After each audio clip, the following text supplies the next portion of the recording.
Assalamualaikum and hello everyone. I would first thank to IEEE TUET student branch. My today's discussion is about how Inovio's Kate is helping to reinvent the vaccine. I am Momita Dattagupta, Department of Electrical and Electronic Engineering, TUET. There are three topics in my discussion.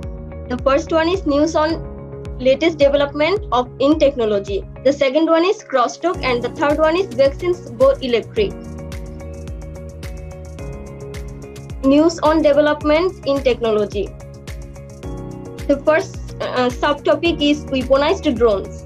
An unmanned combat aerial vehicle, also known as combat drone or battlefield UAV, is an unmanned aerial vehicle. UAV is used for intelligence, surveillance, target acquisition, and carries aircraft ordnance such as missiles and bombs in hardpoints for drone strikes.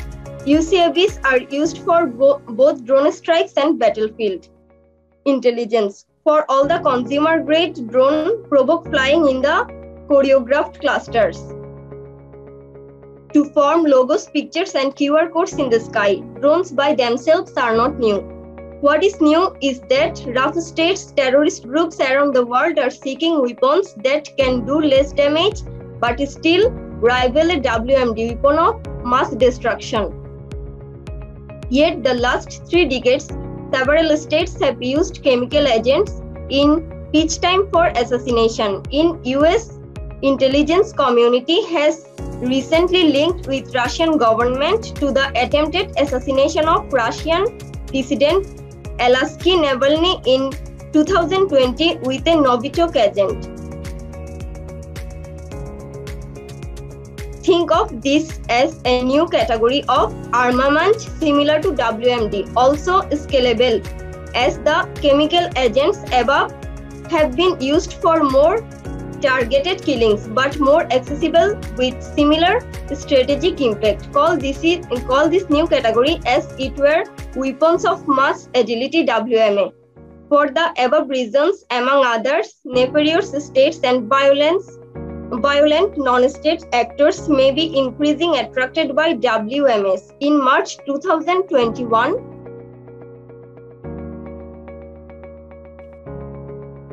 online publication The War Zone revealed the results of an extensive investigation of drone flybys. In July 2019, the US Navy documented the presence of the drone swarm near the USS Kidd, destroyed the several times over a period of a few days. However, the close calls and early salvos of maliciously targeted commercial drones have so far provided only a hint of what is come to. Technologists and engineers who work on drones need to be aware when they develop applications that might be weaponized and exploited for deadly effects. The second topic is the sun shines on hydrogen energy. Sun is powered by the fusion of hydrogen into helium. Fusion happens when lighter elements are forced together to become heavier elements. The sun converts about 5 million of energy every second. This energy hits the sun, and in turn the sun hits the earth and all other planets. Converting sunlight into hydrogen is a seemingly ideal idea to address the world's energy challenges. The process doesn't directly involve fossil fuels or create any other greenhouse gas emissions. The resulting hydrogen can power fuel cell system in vehicles, ships, trains. It can feed into the electrical grid or be used to make chemicals and steel. The researcher began with barium tantalum oxynitride, a semiconductor material that can absorb light at up 650 nanometers. The powdery substance serves as the photocatalyst, harnessing solar energy needed to drive the reaction.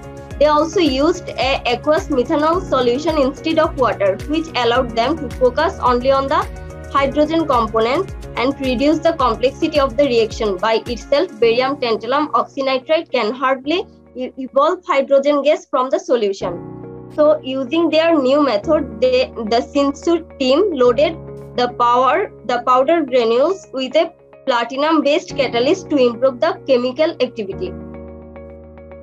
As a result, the materials evolved hydrogen about 100 times more efficiently than barium tantalum oxynitride that's been loaded with platinum use conventional methods, according to the group's paper in the journal Nature Communications. For instance, in the impregn reduction process, a surface is filled with the solutions containing metal precursors and then subjects with elevated temperatures, which evaporate the solvent and leave behind the metal catalyst. When Hsinchu team applied fine particles to platinum to the barium tantalum oxynitride granules, the particle tended to be ablated, restricting the electronic interaction between the material. Another method called photodeposition resulted in weak contact with barium tantalum oxynitride and co-catalyst, in turn weakening the interaction. Although the study involved an aqueous methanol solution, not water, the team confirmed that the newly developed platinum-loaded barium tantalum oxynitride can split the hydrogen and oxygen molecules in water more efficiently than earlier barium tantalum oxynitride versions. When combined with other photocatalysts that drives the oxygen evolution process. Without doubt, methane leakages during extraction, processing and transportation do diminish all overall beneficial impact of using more natural gas, but they do not erase it, and they can be substantially reduced. In its detailed 2020 assessment of life cycle emissions resulting from natural gas and coal supply, the International Energy Agency concluded estimated 98% of gas consumed today has a lower life cycle emissions intensity than coal when used for power or heat. My second topic is crosstalk.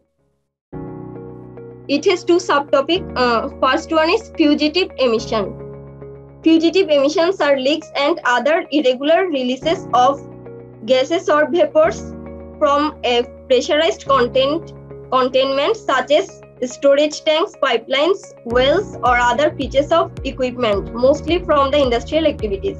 Natural gas is usually a mixture of light hydrocarbons of alkane series like methane dominates between 85 to 95%, followed by ethane, typically 2 to 7% by volume, some small amounts of propane, butane, and pentane, and traces of carbon dioxide, hydrogen sulfide, and other gases.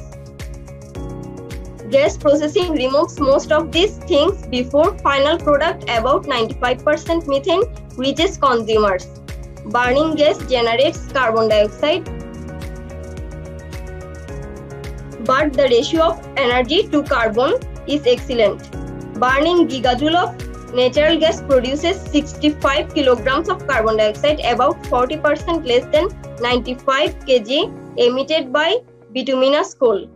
This makes the obvious replacement for coal. In the United States, this transition has been unfolding for 2 decades.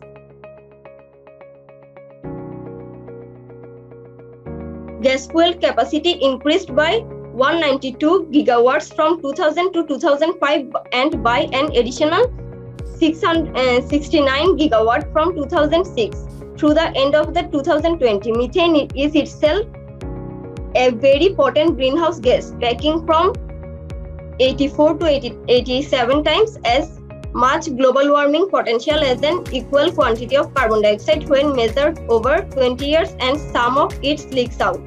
Without doubt, methane leakages during extraction, processing, and transportation.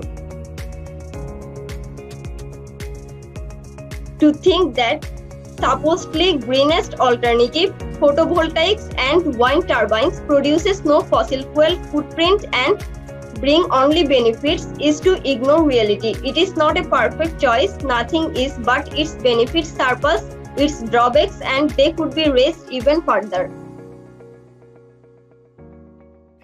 The second topic is forget Bitcoin. Bitcoin is a digital currency that was created in January 2009. Bitcoin offers the promise of lower transaction fees than transaction online payment mechanisms, and unlike government-issued currencies, it is operated by decentralized authority. Bitcoins is a type of cryptocurrency. There are no physical Bitcoins, only balance kept on a public ledger that everyone has transparent to. Cryptocurrencies and non-fungible tokens may be all the rage right now, but they are overshadowing better uses for blockchain and other distributed ledgers can be used to create trust among Internet of Things devices, which is essentially for any successful IoT network. The new standard put forth by the Project Connected Home over IP CHIP working group in the Zigbee Alliance focuses on improving IoT devices compatibility that includes making sure devices for different manufacturers can securely interact with one another. CHIP's standard describes a blockchain-based ledger that contains a chip certificate device. The standard also includes the basic security features such as encryption among devices. If the company's participating project chip can show the world its blockchain approach can certify and secure millions of smartphone devices, that we can expect to see more efforts to scale up distributed ledgers. The last topic of my discussion is vaccines go electric. The company Inovio Pharmaceuticals is using technique is known as electroporation, in which an electrical pulse applied to the skin briefly opens channels in cells to allow the vaccine to enter. At the press of the button, a weak electric field pulses into the arm, opening channels into the cells. With it overseas warfighters in mind, the US Department of Defense (DoD) has backed Inovio's approach with a US $71 million contract to scale up the manufacturing of its electroporation device.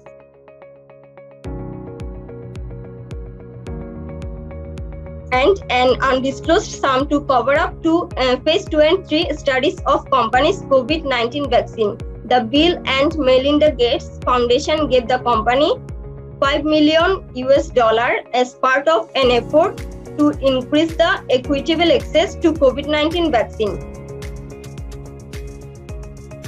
In making nucleic acid vaccine, scientists first sequence the virus genome, then they figure out the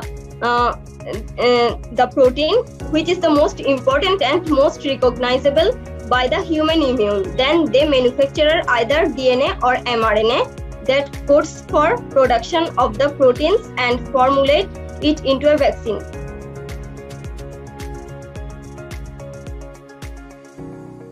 Companies such as BioNTech, Moderna, and CureVac were in the midst of testing various mRNA vaccines against other viruses where the COVID-19 pandemic hit.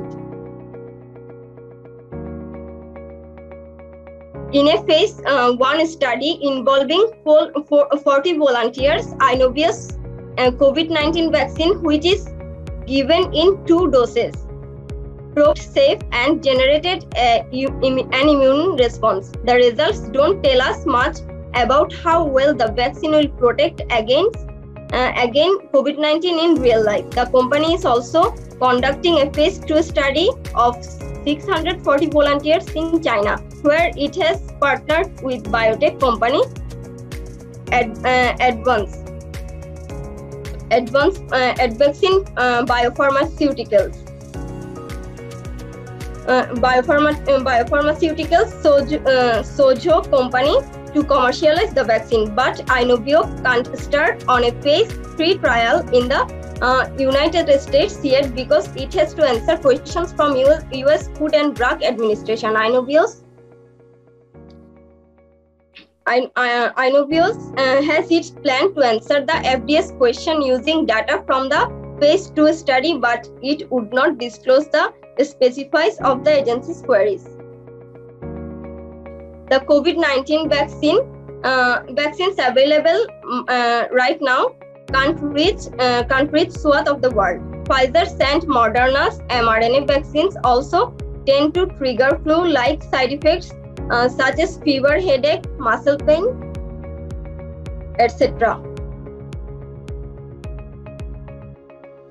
For Inovio's DNA vaccine, the only side effect is that momentary buzzing twinge at the injection site, says Broderick, the company's research and development head.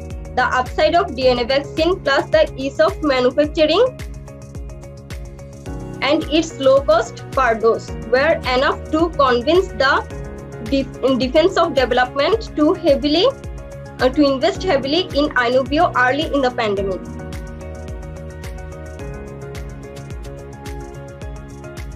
Inovio's Broderick notes that people first began administering medicine by a syringe around 1650 when goose quills were used for needles. She also added that at a time they carry more computing power in their pocket and they should open to newer technologies for vaccine.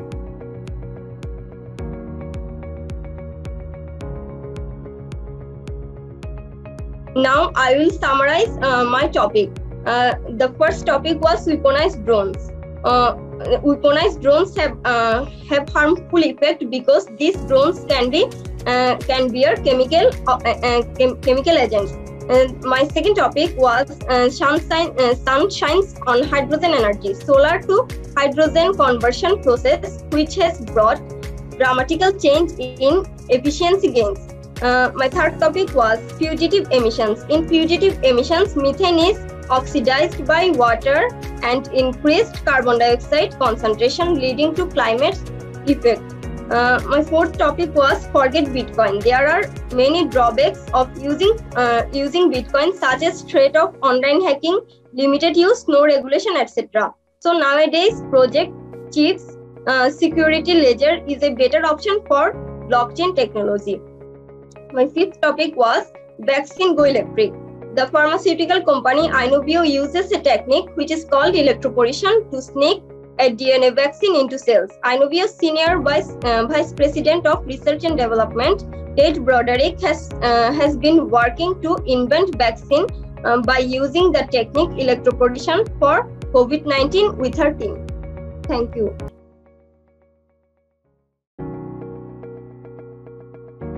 Good evening, everyone. I am Meher Nigar. Today, I am going to talk about the hidden authenticator.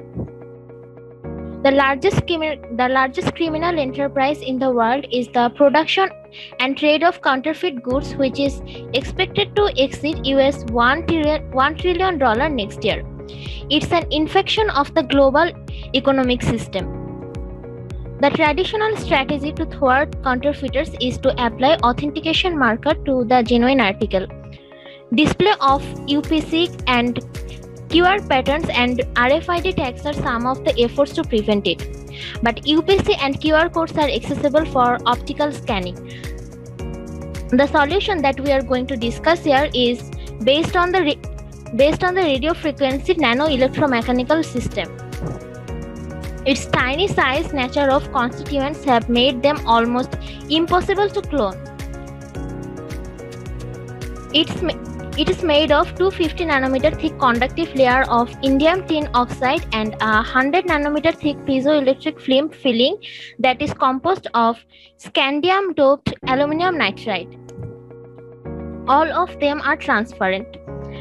We use lithographic technique for fabrication of coil on perimeter of the tag. The coil is connected at one end to the top conductive layer and on the other end to the bottom conductive layer. Subjecting the tag to an oscillating magnetic field creates an creates an oscillating voltage across the piezoelectric layer. The resulting mechanical deformation of piezo film in turn causes the flexible part of the tag to vibrate. This vibration will become most intense when the frequency excitation matches the natural frequency of tiny mechanical oscillation. The relevant excitation is the oscillation of the magnetic field applied by a scanner, which induces the highest amplitude vibration when it matches the frequency of mechanical resonance of flexible part of the tag. The nanometer scale tags are designed to vibrate with many possible modes of oscillation. The tags are so tiny that their vibration takes place as radio frequencies in the range of 80 to 90 MHz. The Sabel manufacturing vibration will affect the mechanical properties of the device, including its resonant frequencies. Even the material used to make the devices are not perfectly homogeneous. It also creates a significant differences in the resonances. Here, random variation is a feature that allows each tag to serve as a unique marker and prevent a tag from being cloned.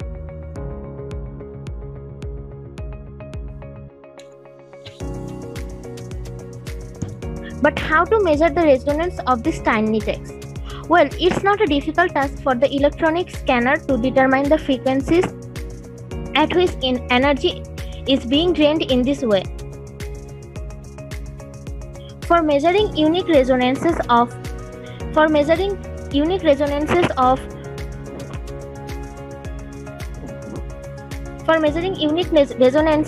we are using network analyzer here. A tiny coil sensor is attached to it. We record that signature by measuring how much various resonant frequencies peaks the various resonant frequency peaks are offset from those of an ideal tag of the relevant geometry. We translate each of those frequency offsets into binary number and string all those bits together to construct a digital signature unique to each tag. The scheme we are currently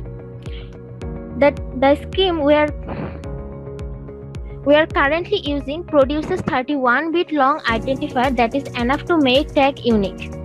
But it does raise a different concern. In a humid environment, a tag might absorb some moisture from the air, which would change the properties of its resonances. But it can be protected by covering the tag with a thin protective layer.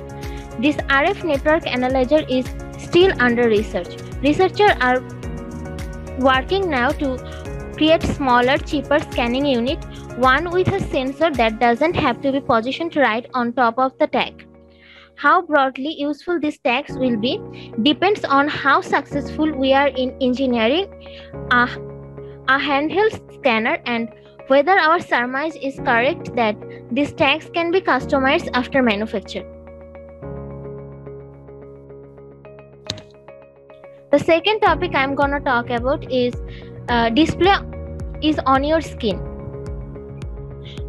Stretchy, thin, bright, water-resistant displays that stick to skin without adhesives are going to start appearing in coming years. They will be on the hands and arms, and update runners and cyclists on heart rate and hydration needs. Ultraviolet exposure can be used for sending secret messages, show electrocardiogram waveform, etc. The first generation of this stretchy wearables require smartphones or consult a nearby computer to get useful information. As displays have long been a pothole on the road to wearable devices, researchers produces a prototype low-resolution OLED display. But the most challenging thing in this regard is to power these displays for a week or more without bulky batteries.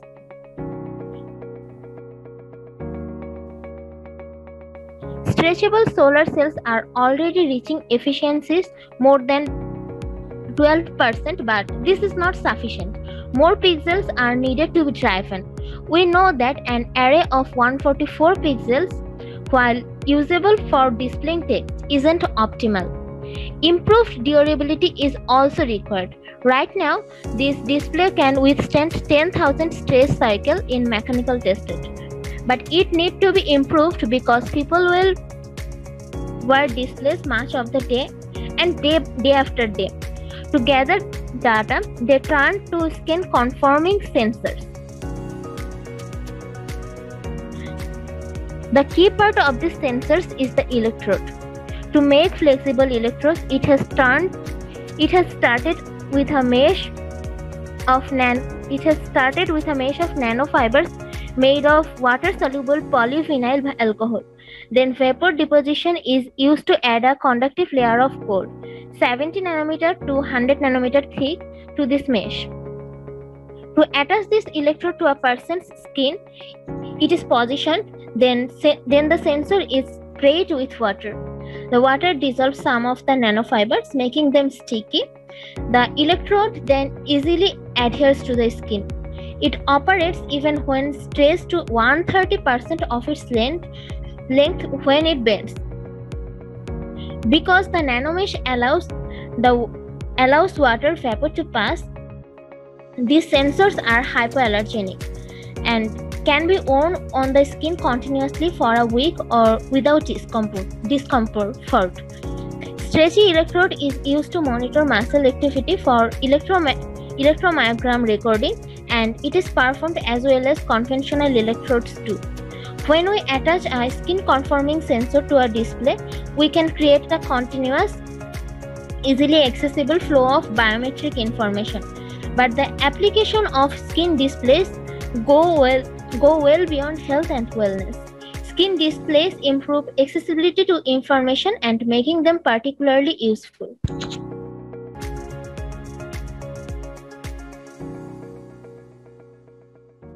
Assalamu alaikum everyone. I'm Rifan Khan from Department of EEE Actuary. Today I'm going to discuss some topic with you. The first topic is IEEE's new STEAM portal. Let's think what inspired you to become an engineer or technology professional. Perhaps it was an individual who encouraged you early in your life, possibly a mentor. Unfortunately, many students never have such an opportunity. However, IEEE is now in a great position to inspire students to pursue engineering and show them a new world of engagement and opportunity in science, technology, engineering, and math. So, what's STEAM? STEAM is the acronym for the field of science, technology, engineering, and math. IEEE's mission is to advance technology for humanity. This technology originates from the creativity, innovation, and imagination of our global community, which is made up of engineers and technologists from a variety of fields, including biological and medical science, computer science, education, information technology, mathematics, management, law and policy, physical science, and technical communications.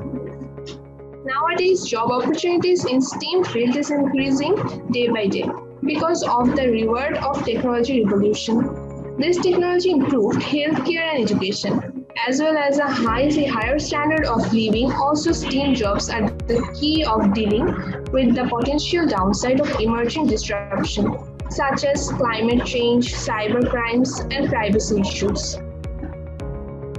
An important part of IEEE's mission is to ensure a pool of diverse, talented individual engineering students and technology fields around the whole world. Today's students are the future of the engineering and technology workforce. For this STEAM community to continue to thrive and expand, it requires a diverse, talented pool of students. With the launch of IEEE's tryengineering.org volunteering STEAM portal, IEEE has now a resource to help students to choose a STEAM career. This is the web address of the STEAM portal of IEEE.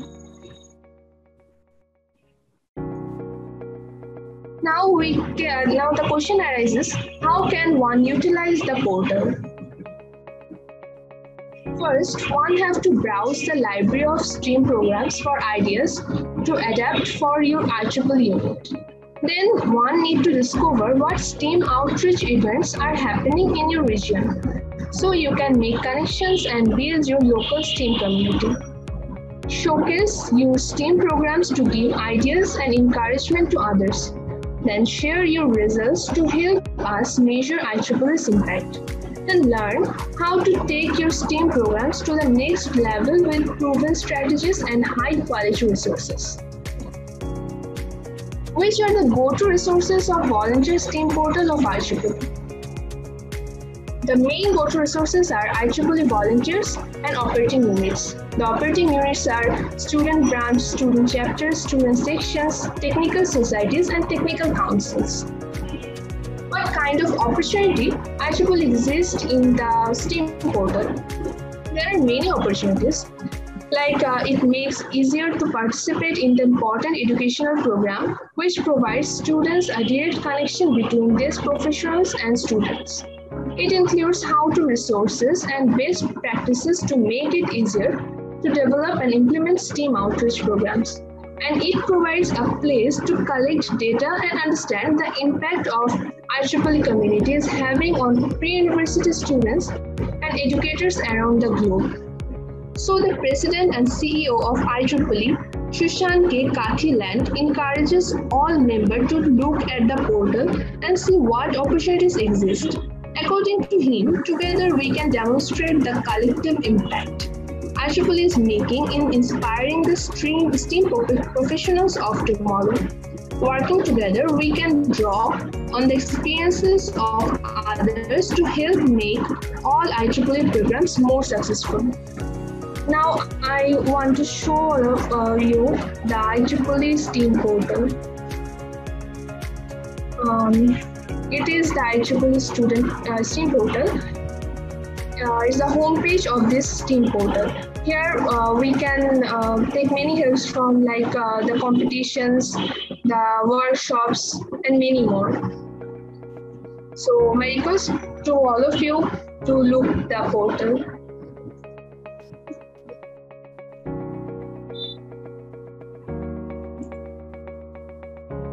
Now we will proceed to the next topic. Smart Bandage app. Patients with an open wound, such as a blade sore or a foot ulcer, need to be checked frequently to see how well it is healing. That can require regular trips to doctor's office. But the patient might not have to make such visits, so thanks to the new Smart Bandage developed by IEEE fellow Ravindra Dahiya and other researchers at the University of Glasgow. Dahiya is with the university's Bandable Electronics and Sensing Technology groups. The research was published in the open access paper, Smart Bandage with wireless stain and temperature sensors and batteryless NFC tag, which can be downloaded from the IEEE Explore digital library. Here is the Smart Bandage, and through the Smart Bandage app, we can the wound can be healing. It is the first bandage to use sensors that simultaneously measures how much strain is being put on the skin and the patient's temperature, which can affect the healing process. The reading from the dressing can be sent to the healthcare and provided via smartphone app. And the researchers developed it.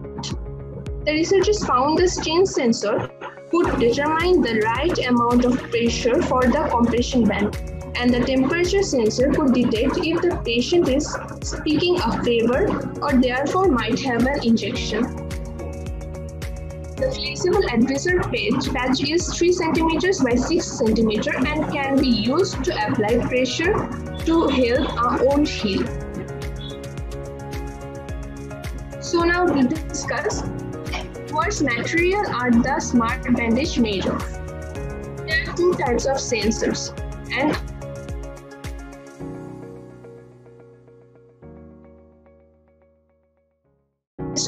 one kind of sensor monitors the patient's temperature, and the other one checks how much strain is being put on the skin.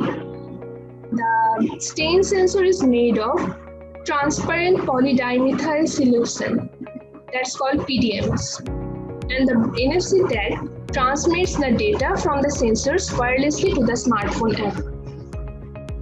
What are the other uses of smartphone bandage except healing? Monitoring wound healing is not only the process of this smart bandage, it has many uses. Like it can check lung functions of those who have asthma, its strain can detect erratic breathing, and it also can detect COVID-19 symptoms. Because two major COVID-19 symptoms are difficulty breathing and a fever. The smartphone app could immediately notify a health care provider, speeding up tests and possibly stopping a sick patient from infecting others. So we can see that the smartphone bandage is very helpful to us. The smart bandage could be used by about anybody, and especially the frontline workers, because those people need it the most. Thank you so much.